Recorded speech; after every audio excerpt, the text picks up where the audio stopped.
क्या आपको भी लगता है कि भारत विश्व गुरु बन गया है, वो भी मोदी सरकार के राज में?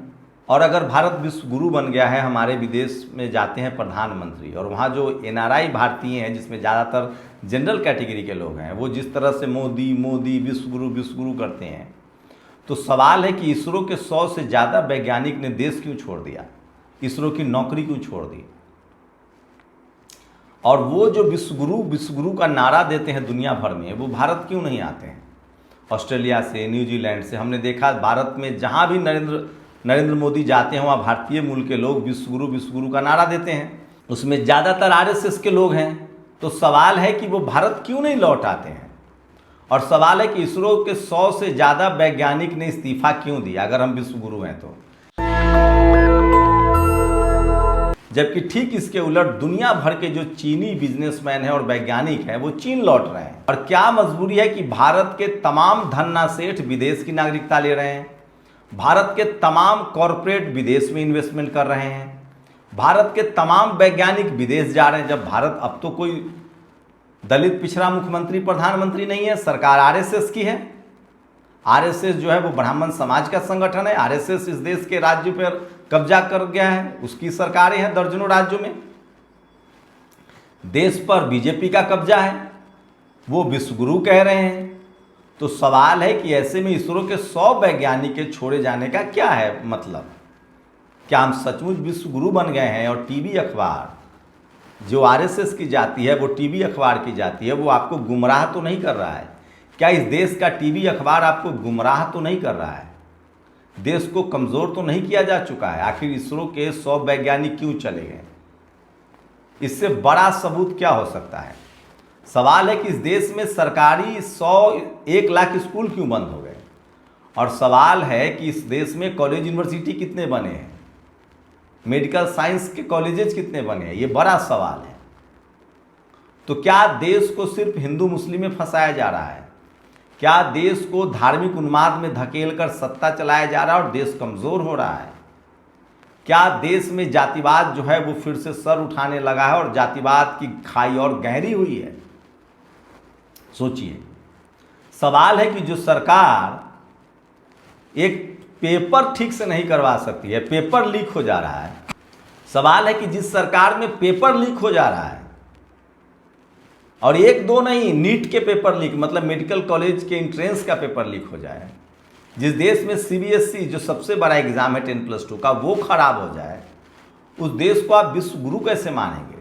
तो क्या टीवी अखबार सिर्फ इस देश के नागरिकों को झूठ परोस रहा है, अफवाह फैला रहा है? और क्या वो देश को कमज़ोर बना रहा है? आखिर हमारे रिश्ते, सोचिए, जापान के मंत्री ने ट्वीट करके कहा है, पूर्व मंत्री ने, कि रेल प्रोजेक्ट जो है, बुलेट प्रोजेक्ट, वो कितना गड़बड़ियों से भरा हुआ है। एक पुल ढह गया भारत में, आपको लोग खबर नहीं बताएंगे। हुल्लास नदी पर पुल ढह गया, वो भी बुलेट ट्रेन का। ये भी खबर आज सोशल मीडिया पर वायरल है। और सोचिए, सोनम वांगचुक 20 दिन से भूख हड़ताल पर है।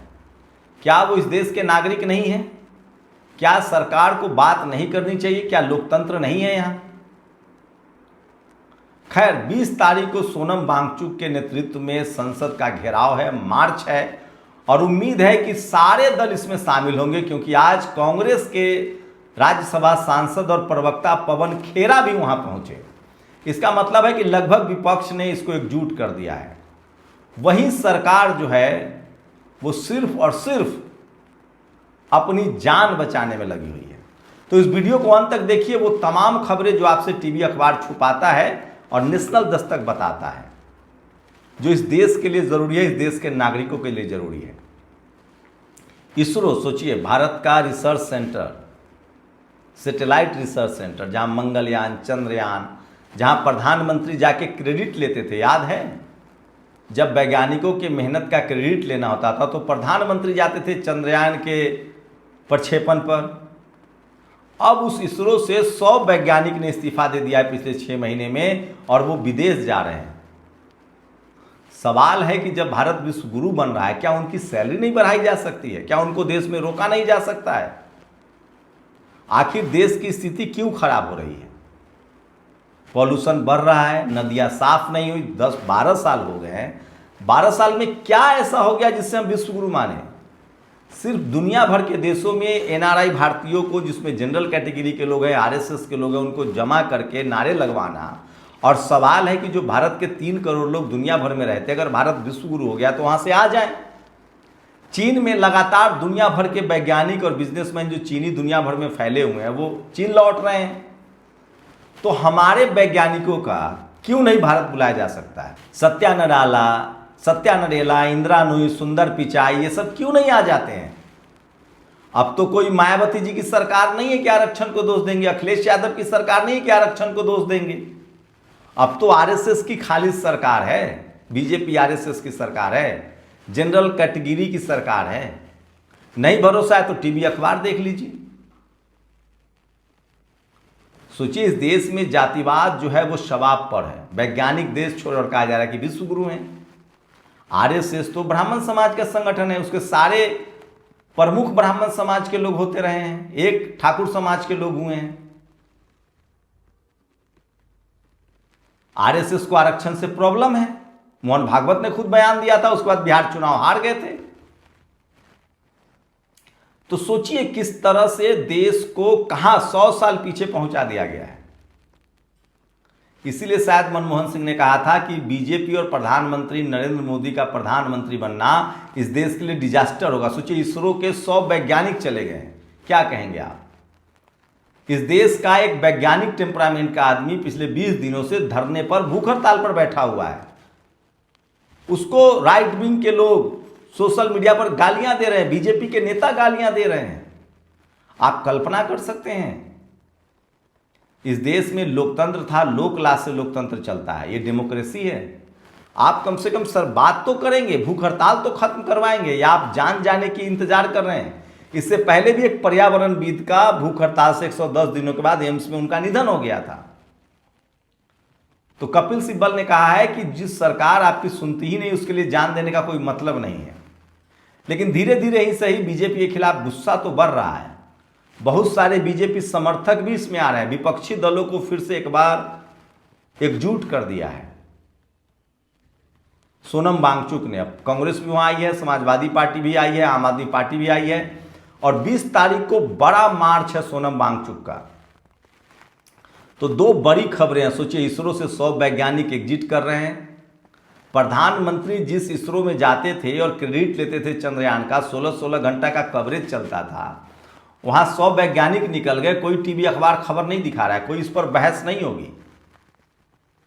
सोचिए, और देश में सरकार ही जब तेल में इथेनॉल मिला रही है तो कोई तेल में पानी भी मिला सकता है। रायपुर में एक ग्रैंड विटारा मारुति की खराब हो गई, उसके मालिक कोर्ट चले गए।